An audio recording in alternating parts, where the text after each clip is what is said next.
If there is one thing that makes me proud of where I come from, it's Aardman Animations, and their most successful franchise, Wallace and Gromit. And it is the one time that the UK got a film before everyone else. I'm looking at you, DreamWorks. I'm looking at you, Pixar. I'm really sick of it. Just put it out worldwide. Just put everything out at the same time. I'm sick of it. Really sick of it, man. That's right, Wallace and Gromit Vengeance Most Fowl came out on Christmas Day in 2024 in the UK only, but it is out on Netflix everywhere else in 2025. And like every Christmas in the UK, there is always one of these wonderful films on. But lately, Aardman seem to have been slacking. Their last film, Chicken Run 2, was quite disappointing, and before that we had Early Man, which was one of the biggest bombs, probably causing them to show most of their films on Netflix. But does this film return Aardman to its former glory? Or are they starting to go crackers? So Vengeance Most Fowl is the 6th installment in the Wallace and Gromit franchise, and one thing had me worried.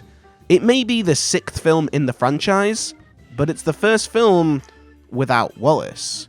Well, not the character, but the voice actor. Wallace was voiced by Peter Sallis until he tragically passed away in 2017. Peter Sallis was iconic for this character, not just because of his wonderful performance, but his very iconic voice. It was a voice full of certain inflections, and it is very hard to replicate. In this film, he is voiced by Ben Whitehead, and in this film, I must say, he does a cracking job at voicing Wallace. There are moments where you can hear it, but really, I can probably only hear it because I'm looking for it. If you showed anyone who has never seen these films before, they probably wouldn't be able to hear the difference. But Ben Whitehead really captures the character and voice of Wallace, and it doesn't hurt the legacy of Peter Sallis either. Watching this performance really puts my faith back into recasting characters, as this is a true British icon. It just makes me think of characters like Marge from The Simpsons, who seriously need someone to come in, impersonate this voice, and take over from the voice actress, because I just can't take it anymore. And read it with my flashlight in the closet, then whispered about it with my friends at study hall.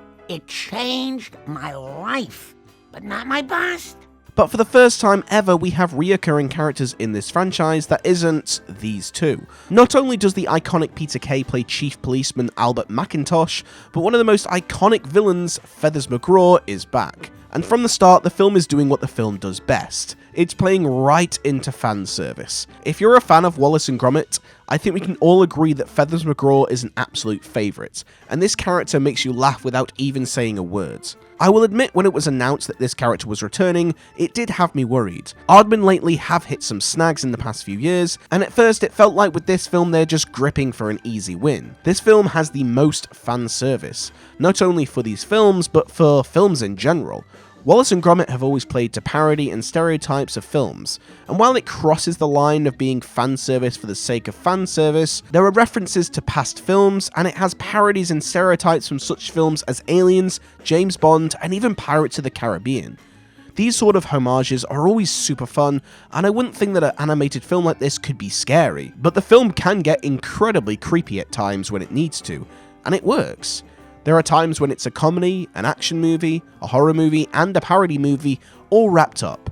Not many films pull this off so well. But Wallace and Gromit have always been about taking those famous tropes of movies and putting them into their films, not only to make humour out of them, but also as a homage to them.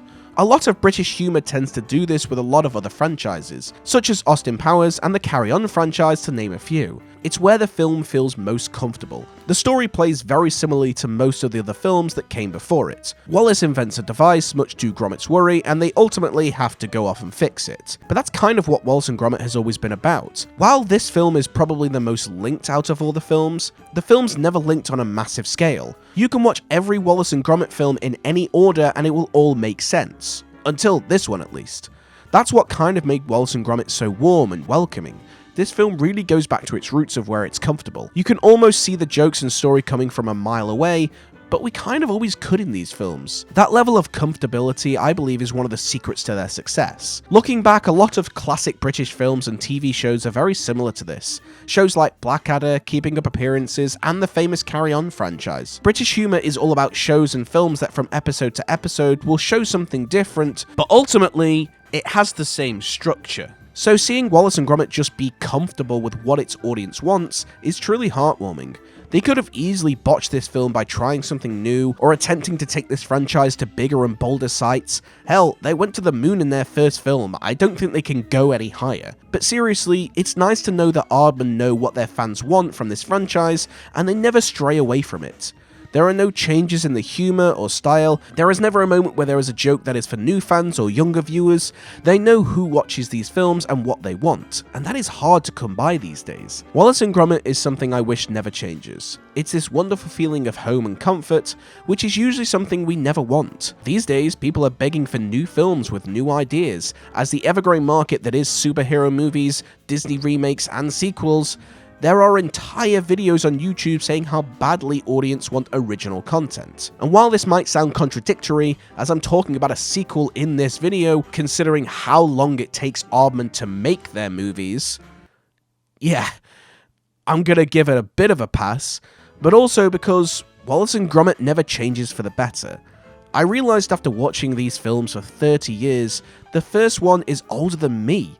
They still hold up, the animation is still the same, and they never tried to be anything more. Disney eventually moved away from 2D animation. Pixar got bought by Disney, and the Fast and Furious franchise went from simply street racing films to heists in space. I'm talking about these changes because sometimes it's good to know who you are, and Wallace and Gromit still does.